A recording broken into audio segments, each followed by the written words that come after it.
Friend, इस video में class 12th का जो भी स्टूडेंट एग्जाम देने जा रहे हैं हिंदी का, उन सभी स्टूडेंट के लिए वीडियो बहुत ज़्यादा महत्वपूर्ण होगी, क्योंकि इस वीडियो में हम लोग वीवीआई ऑब्जेक्टिव क्वेश्चन को करेंगे। वो भी हम लोग बेसिक से लेकर एडवांस लेवल तक करेंगे। बस आप लोग को लास्ट तक बने रहना है। चलिए स्टार्ट करते हैं वीडियो को। उससे पहले बता दूँ कि इस चैनल पर नई बार जुड़े हैं और चैनल को सब्सक्राइब नहीं किए हैं तो आपको वीडियो के नीचे आप लोग को रेड रंग में सब्सक्राइब लिखा हुआ आ रहा होगा, उसको दबा दीजिए। साथ ही उसके बगल में घंटी भी आ रहा होगा, उसे भी क्लिक कर लीजिए, ताकि इसी तरह से आप लोग को रेगुलर वीडियो मिलते रहेंगे। चलिए शुरू करते हैं। देखिए, पहला ऑब्जेक्टिव बोला जा रहा है कि इनमें से प्रेम का पीर के कवि कौन है। तो आई होप कि सबको पता होगा, बहुत ज़्यादा इंपॉर्टेंट एक क्वेश्चन है कि प्रेम का जो पीर है वो किसके द्वारा लिखा गया है। तो ये लिखा गया मलिक मोहम्मद जायसी जी के द्वारा। तो ऑप्शन में केवल जायसी लिखा हुआ है, तो फर्स्ट का सही ऑप्शन ए हो जाएंगे, जायसी। सेकंड क्वेश्चन बोला जा रहा है कि सूरदास किस भाषा के कवि हैं। तो सूरदास है, ठीक है, सूरदास, नाभादास, ये सभी पद के राइटर हैं, ठीक है। तो सूरदास पूछ दिया गया है कि सूरदास किस भाषा के कवि हैं। तो ये है हमारा ब्रज भाषा के। Option B is the right answer. Next question 3, Tulsidas के बचपन का नाम क्या था। तो तुलसीदास जी का बचपन का नाम क्या था, बहुत ज़्यादा ये भी इम्पोर्टेंट है, आप सभी को पता होगा। आप लोग बतलाइए फटाफट कमेंट करके। तो क्या हो जाएंगे सही ऑप्शन। ऑप्शन अपना आप लोग भी बतला सकते हो, अपना थोड़ा सा दिमाग लगाइएगा, काफ़ी इजी ऑब्जेक्टिव है। तो 3 का सही उत्तर ऑप्शन नंबर हमारा ए हो जाएगा, राम भोला। देखिए, इससे बहुत सारे ऑब्जेक्टिव निकल के आते हैं, जैसे कि हो सकता है तुलसीदास किस काल के कवि है, तुलसीदास का पत्नी का क्या नाम था, तुलसीदास का बचपन का क्या नाम था, तुलसीदास का माता का क्या नाम था, तुलसीदास को कैसे कवि माने जाते थे। तो देखिए, तुलसीदास का समयवादी माने जाते थे। उनका पत्नी का नाम जो कि रत्नावली, ठीक है, याद रखिएगा, रत्नावली। उनका पत्नी का नाम रत्नावली था, ठीक है। वह बचपन का नाम उनका राम भोला था, ठीक है। वह किस काल के कवि थे, तो वो भक्ति काल के कवि थे, ठीक है। तो देखिए, बेसिक से एडवांस तक सीखिएगा, तभी आप लोग को समझ में आएंगे। एक एक पॉइंट जो मैं आप लोग को बोल रहा हूँ, समझा रहा हूँ, ध्यानपूर्वक समझते चलिएगा। 4 बोला जा रहा है कि नाभादास के दीक्षा गुरु कौन थे। जो नाभादास जी थे वह दीक्षा गुरु, उनके जो दीक्षा गुरु थे वह कौन थे। 4 बहुत ज़्यादा इंपॉर्टेंट है। नाभादास के बारे में बतलाइए फटाफट। तो सबसे पहले जानिए ये चीज़ के बारे में कि नाभादास क्या चीज़ को लिखे हैं। तो आप लोगों को पता होगा कि छप्पय को लिखे हैं। किस चीज़ को लिखे हैं, छ अधप अप य, छप्पय। छप्पय किसके द्वारा लिखा गया, तो नाभादास के द्वारा। तो बोला जा रहा है कि दीक्षा गुरु किसके माने जाते थे। तो क्या हो जाएंगे सही ऑप्शन। ऑप्शन नंबर कौन सा हो जाएंगे, सही ऑप्शन 4 का ऑप्शन हमारा हो जाएंगे बी, स्वामी अग्रदास। स्वामी अग्रदास को माने जाते थे गुरु नाभादास जी, ठीक है। 5 बोला जा रहा है कि भूषण को भूषण की उपाधि किसने दी थी। भूषण को भूषण की उपाधि किसने दी थी। तो सबसे पहले ये चीज़ जानिए कि भूषण को कौन लिखा है। तो सॉरी, हमें भूषण राइटर ही है, तो भूषण कौन सा चैप्टर को लिखे हैं, तो भूषण लिखे हैं कवित। तो कवित जो लिखे हैं वह कौन लिखे हैं, भूषण। और भूषण को बोला जा रहा है कि यहाँ पे उपाधि किसने दिया था, ठीक है। तो उपाधि किसने दिया था, काफ़ी इंपॉर्टेंट क्वेश्चन है, फटाफट बतलाइए। कितने सारे स्टूडेंट इस क्वेश्चन को जवाब दे पाते हैं, फटाफट आप लोग बतला सकते हो। तो चलिए ये मैं ही बताता हूँ। 5 का सही ऑप्शन ऑप्शन नंबर सी हो जाएंगे, राजा रुद्र शाह ने, ठीक है, रुद्र शाह ने। Option C is the right answer. 6 बोला जा रहा है कि तुमुल कोलोहल कला। तुमुल कोलोहल कला में किसकी रचना है। तुमुल कोलोहल कला किसके द्वारा लिखा गया है। राइट आंसर कौन सा होगा, तुमुल कोलोहल कला। चलिए बतलाइए फटाफट, तुमुल कोलोहल कला किसके द्वारा लिखा गया है। आई होप कि ये सबको पता होगा, ठीक है, सबको पता होगा। चलिए सही ऑप्शन हो जाएंगे जयशंकर प्रसाद। तुमुल कोलोहल कला के राइटर है जयशंकर प्रसाद। नेक्स्ट क्वेश्चन बोला जा रहा है कि पुत्र वियोग, बहुत इजी क्वेश्चन है। पुत्र वियोग, पुत्र का वियोग किसने किया था। बहुत इजी क्वेश्चन है। देखिए, रघुवर सहाय कभी नहीं होगा। अशोक बाजी हार किस चीज़ का होगा, हार जीत के राइटर है। आगे है, तो आगे भी इसका नहीं लिखे हैं, ठीक है। तो अब बच जाता है एक केवल मात्र एक, सुभद्रा कुमारी चौहान। सुभद्रा कुमारी चौहान लिखे हैं। रघुवर सहाय किस चीज़ को लिखे हैं, बड़ा बताइए तो फटाफट, कितने स्टूडेंट बतला पाते हैं। रघुवर सहाय किस चीज़ को लिखे हैं, तो लिखे हैं अधिनायक को। अशोक बाजेपी किस चीज़ को लिखे हैं, तो अशोक बाजेपी लिखे हैं हार जीत को। आगे आगे फिर से आगे किसने लिखा है, ये चीज़ भी बतलाइए। सुभद्रा कुमारी चौहान तो पुत्र वियोग को लिख ही दिया गया है। नेक्स्ट क्वेश्चन बोला जा रहा है 8 कि दूसरा सप्तक का प्रकाशन वर्ष है। दूसरा सप्तक का प्रकाशन कब हुआ था? तो 8 का सही ऑप्शन ऑप्शन नंबर बी हो जाएंगे 1951 ईस्वी में। 9 बोला जा रहा है कि मुक्तिबोध का जन्म, मुक्तिबोध किसको कहा जाता है? चलिए फटाफट बतलाइए। तो मुक्तिबोध, मुक्तिबोध मीन्स होता है गजानन माधव मुक्तिबोध, गजानन माधव मुक्तिबोध, इसको यहाँ पे बोला जाता है। ठीक है, तो गजानन माधव मुक्तिबोध इनका बोला जाता है, पूरा नाम है। और यहाँ पे पूछा जा रहा है कि इसका जो जन्म हुआ था इनका वह कहाँ हुआ था? तो इनका जन्म कहाँ हुआ था? बहुत ईजी क्वेश्चन है। 9 का सही ऑप्शन ऑप्शन नंबर सी हो जाएंगे। क्या हो जाएंगे? छत्तीसगढ़ में। गजानन माधव मुक्तिबोध का जो जन्म हुआ था वह कहाँ हुआ था? छत्तीसगढ़ में हुआ था। बहुत इंपॉर्टेंट क्वेश्चन है, गजानन माधव मुक्तिबोध। अच्छा, इनका जो जन्म हुआ था आप लोग को पता हो गया कि छत्तीसगढ़ में हुआ था। और यह जो राइटर है वह जनजन का चेहरा, जनजन का चेहरा के राइटर हैं गजानन माधव मुक्तिबोध। ठीक है, और इनको मुक्तिबोध की संपादना नायक खून से मिला था। चलिए नेक्स्ट बोला जा रहा है कि अधिनायक, अधिनायक किस कवि की रचना है? तो देखिए मैंने अभी ही बताया कि अधिनायक के रघुवर सहाय हैं। कौन है अधिनायक के राइटर? कौन है? अभी मैंने आप लोग को बताया है। तो अधिनायक के कौन हो जाएंगे? रघुवर सहाय। और राइट आंसर ऑप्शन ए हो जाएंगे। 11 बोला जा रहा है कि चंद्र शुक्ल ने हिंदी की पहली कहानी किसे माना है? तो 11 का सही ऑप्शन ऑप्शन नंबर ए हो जाएंगे इंदुमती को। 12 बोल दिया गया कि सूरदास के दीक्षा गुरु कौन थे? तो सूरदास के दीक्षा गुरु कौन थे? अभी कुछ देर पहले ही बतलाएं आप सभी को। तो यहाँ पे 12 का सही ऑप्शन ऑप्शन नंबर हमारा हो जाएंगे ऑप्शन ए वल्लभाचार्य, वल्लभाचार्य। 13 बोला जाए कि पृथ्वीराज रासो की भाषा के लेखक कौन है? पृथ्वीराज रासो की भाषा कौन लिखे हैं?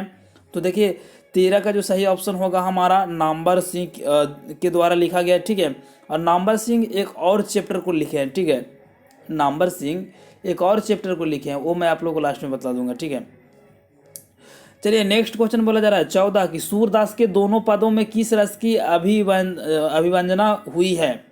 तो 14 का सही ऑप्शन ऑप्शन नंबर डी हो जाएंगे।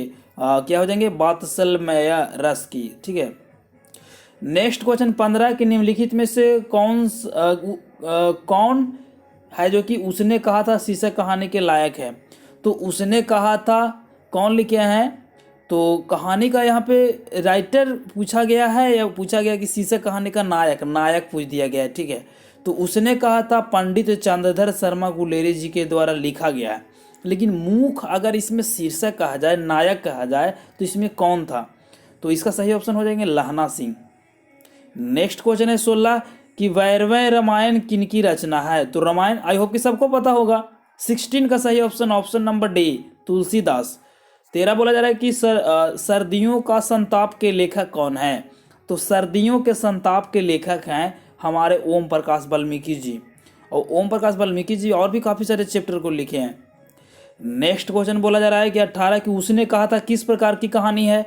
तो उसने कहा था किसके द्वारा लिखा गया है? अभी मैंने आप लोग को बताया कि पंडित चंद्रधर शर्मा गुलेरी जी के द्वारा लिखा गया है, उसने कहा था। और उसने कहा था किस प्रकार की कहानी है? तो आई होप कि सबको पता होगा। सबसे पहले ये चीज़ जान लो कि उसने कहा था वह 1915 ईस्वी में रचना किया गया था। ठीक है, और यह लिखा गया है पंडित चंद्रधर शर्मा गुलेरी जी के द्वारा। ठीक है, अब यहाँ पे मेन चीज़ पूछ दिया गया कि किस प्रकार की कहानी है? तो यह कर्म प्रधान, बट यहाँ पे ऑप्शन में तो कहीं दिया ही नहीं गया है। 18 का सही ऑप्शन क्या होना चाहिए? कर्म प्रधान होनी चाहिए। तो यहाँ तो ऑप्शन में कहीं दिख ही नहीं रहा है कर्म प्रधान, तो ऑप्शन डी ही मारो। ठीक है, यह कर्म प्रधान है। नेक्स्ट क्वेश्चन 19 बोला जा रहा है कि निम्नलिखित में से किसे हिंदी साहित्य की सूर्य भी कहा जाता है? तो हिंदी साहित्य का सूर्य कहा जाता है हमारा ऑप्शन सी। सॉरी, यहाँ पे 20 नहीं, हम लोग 19 कर रहे हैं। 19 का सही ऑप्शन हमारा सी हो जाएंगे तुलसीदास को। 20 बोला जा रहा है कि ओ सदानीरा सिंगरा का उदांत है, यानी ओ सदानीरा इसका मुख्य उद्देश्य क्या है? तो 20 का सही ऑप्शन ये हो जाएंगे बोलते क्षण। 21 बोला जा रहा है कि जानकी मंगल किनकी रचना है? तो जानकी मंगल है वह किनके द्वारा लिखा गया है? तो ये लिखा गया ऑप्शन डी तुलसीदास के द्वारा। नेक्स्ट क्वेश्चन जो कि बोला जा रहा है कि भक्तकाल माल किनकी रचना है, यानी भक्तमाल किसकी रचना यानी किसके द्वारा लिखा गया है? तो 22 का सही ऑप्शन ये हो जाएंगे नाभादास के द्वारा।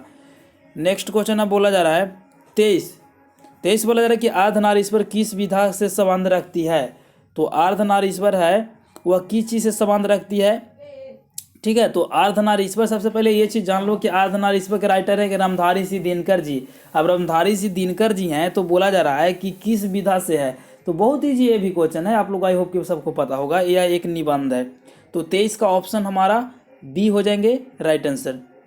24 बोला जा रहा है कि नाभादास किसके समकालीन थे, तो अभी मैंने बतलाया था कि नाभादास किसके समकालीन थे, तुलसीदास का।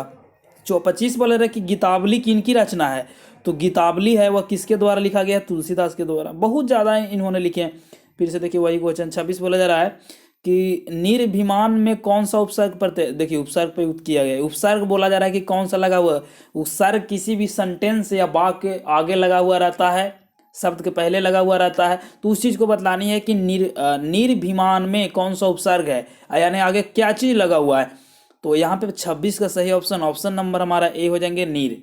27 बोला जा रहा है कि गधा का तत्सम शब्द क्या होगा, तो बहुत तेजी से अब हम लोग करेंगे, ए हो जाएंगे गदर्भ।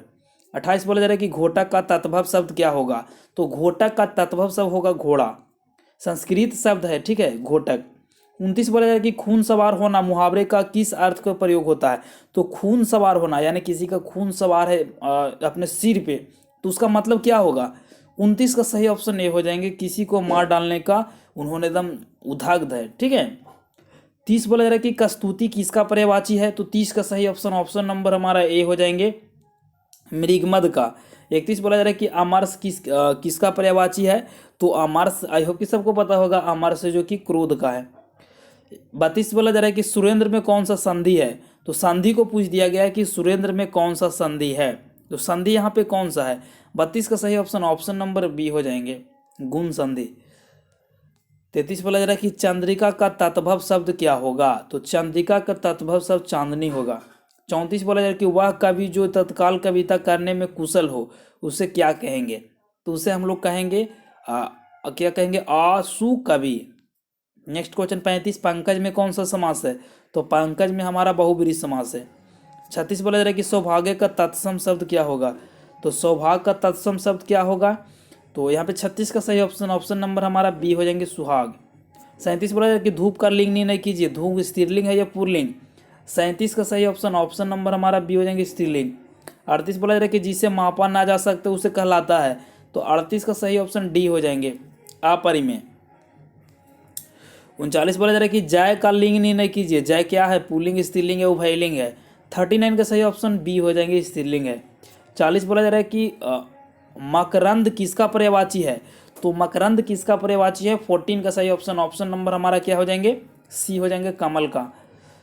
41 बोला जा रहा है कि कंदरा किसका पर्यायवाची है, 41 का सही ऑप्शन ए हो जाएंगे गुफा का। देखिए इसमें तो कुछ याद करने का, याद जो रहेगा वही ना मार सकते हैं ग्रामर में, वैसे इसका ट्रिक ज़्यादा कुछ नहीं होता है। मुहावरा में क्या ट्रिक लगाइएगा, समास में क्या, समास में तो हो सकता है ट्रिक, बट जो लिंग निर्णय कीजिए ये सब में क्या कीजिएगा, कुछ नहीं ट्रिक होगा। 42 बोला जा रहा है कि आंखों में खून उतरना मुहावरे में कौन सा समास है, तो इजीली एकदम इजी क्वेश्चन है, हो जाएंगे क्रोध से आंख मुँह लाल होना। 43 बोला जा रहा है कि आदर्श शब्द का पर्यायवाची क्या होगा, तो आदर्श शब्द का पर्यायवाची हमारा हो जाएंगे प्रतिमान, ठीक है। 44 बोला जा रहा है कि आली का पर्यायवाची यानी उसका हूबहू मिलता हुआ शब्द। 44 का सही ऑप्शन डी हो जाएंगे सभी, सखी भी होंगे, सहेली भी, भ्रामरी भी। 45 बोला जा रहा है कि रुमाल का लिंग निर्णय कीजिए, तो रुमाल का लिंग निर्णय कीजिएगा तो ये सबको पता लग रहा है कि ये पुल्लिंग है। 46 बोला जा रहा है कि राह का लिंग निर्णय कीजिए। 46 का सही ऑप्शन नंबर हमारा बी हो जाएंगे स्त्रीलिंग है, राह का लिंग निर्णय करेंगे तो स्त्रीलिंग होगा। 47 बोला जा रहा है कि परंपरागत उक्ति को कहते हैं, तो परंपरागत उक्ति को हम लोग क्या कहते हैं, तो इसे हम लोग बोलते हैं सुक्ति। 48 बोला जा रहा है कि दीवार का लिंग निर्णय कीजिए, तो दीवार का अगर लिंग निर्णय कीजिएगा तो क्या होगा, option B is the right answer स्त्रीलिंग। 49 बोला जा रहा है कि सुख दुख में कौन सा समास है, हाइफन लगा हुआ है, सुख और दुख दोनों वर्ड चेंज है अलग अलग, इसलिए हो जाएंगे द्वंद्व समास। नेक्स्ट क्वेश्चन बोला जा रहा है कि किस समास के दोनों पद मिलाकर एक नया अर्थ प्रकट करता है, तो आई होप कि सबको पता होगा। 50 का सही ऑप्शन हमारा ए हो जाएंगे बहुब्रीहि समास का। 51 बोला जा रहा है कि दाही का लिंग निर्णय कीजिए, दाही कौन सा समास है, बहुत ईजी क्वेश्चन है, आई होप कि सबको पता होगा। नेक्स्ट क्वेश्चन बोला जा रहा है 52 कि अकल के घोड़े दौड़ना मुहावरे का सही अर्थ क्या है। 52 का सही ऑप्शन ए हो जाएंगे बुद्धि का प्रयोग करना। चलिए 53 बोला जा रहा है कि आंग आंग फूले न समाना मुहावरे का अर्थ प्रयोग होगा। तो 53 का सही ऑप्शन नंबर हमारा क्या हो जाएंगे, बी, अत्यधिक प्रसन्न होना। 54 बोला जा रहा है कि अयोग्य का पर्यायवाची होगा। अयोग्य का पर्यायवाची क्या होगा, 54 का सही उत्तर ऑप्शन सी, निरोग। नेक्स्ट क्वेश्चन बोला जा रहा है कि नेक्स्ट क्वेश्चन 55 बोला जा रहा है कि किस समास का पहला पद प्रधान होता है। बहुत इजी क्वेश्चन है। 55 का सही ऑप्शन ए हो जाएंगे अवयवी भाव का, और दोनों पद मिलाकर एक नया शब्द का निर्माण करता है, वह होता है किस चीज़ का, बहुब्रीहि समास का। और पहला पद जो प्रधान होता है अवयवी भाव पर, ठीक है। नेक्स्ट क्वेश्चन 56 बोला जा रहा है कि प्रत्येक का संधि विच्छेद कीजिए। तो प्रति प्लस एक, प्रति प्लस एक, ये प्रति प्लस एक क्या होगा, 56 बहुत ज़्यादा ईजी है। सही ऑप्शन भी हो जाएंगे प्रति प्लस एक। 57 कि श्यामलाल का तत्भव शब्द बतलाइए। तो श्यामल का तत्भव शब्द को बतलानी थी। तो 57, आई होप कि सबको अब पता लग रहा होगा। 57 सही ऑप्शन नंबर हमारा डी हो जाएंगे, श्यामला। नेक्स्ट क्वेश्चन 58, पूर्व का तत्सम शब्द क्या होगा। पूर्व मतलब होता है पहले, ठीक है, यानी 58 का सही ऑप्शन हमारा हो जाएंगे ए, पूर्व। 59 बोला जा रहा है कि नरसिंह का प्रयुक्त समास बताइए। तो नरसिंह, ठीक है, यहाँ पे इजीली पता लग रहा है कि एक कर्मधारय समास है। 60 बोला जा रहा है कि धर्माधर्म, धर्माधर्म हाइफन लगना चाहिए, छूट गया है, द्वंद्व समास में आ जाएंगे 60। चलिए हम लोग इस वीडियो में 60 ऑब्जेक्टिव को देखें, और भी काफ़ी सारे ऑब्जेक्टिव को हम लोग देखेंगे। आप लोग को एग्जाम से पहले सारा तैयारी करवा दूंगा, ठीक है। एक वीडियो ला रहा हूँ जिसमें पूरा चैप्टर वाइज यहाँ पे क्लियर करवा देंगे। एक वीडियो लाऊंगा ग्रामर सेक्शन से, उसके बाद आई होप कि एक भी प्रॉब्लम नहीं रहेगा, ठीक है। वैसे ट्रिक भी बतलाऊंगा, तो नेक्स्ट वीडियो तक इंतजार कीजिए। उसके लिए वीडियो के नीचे आप लोग को रेड रंग में सब्सक्राइब दिख रहा होगा, उसे दबा के उसके बगल को घंटी को ऑन कर लीजिए। हर हाल में सब्सक्राइब कीजिए, दोस्तों में शेयर कीजिए, लाइक जितना कीजिए, मोटिवेट कीजिए, ताकि और वीडियो ला सकूँ। मिलते हैं नए वीडियो में, तब तक के लिए जय हिंद, वंदे मातरम।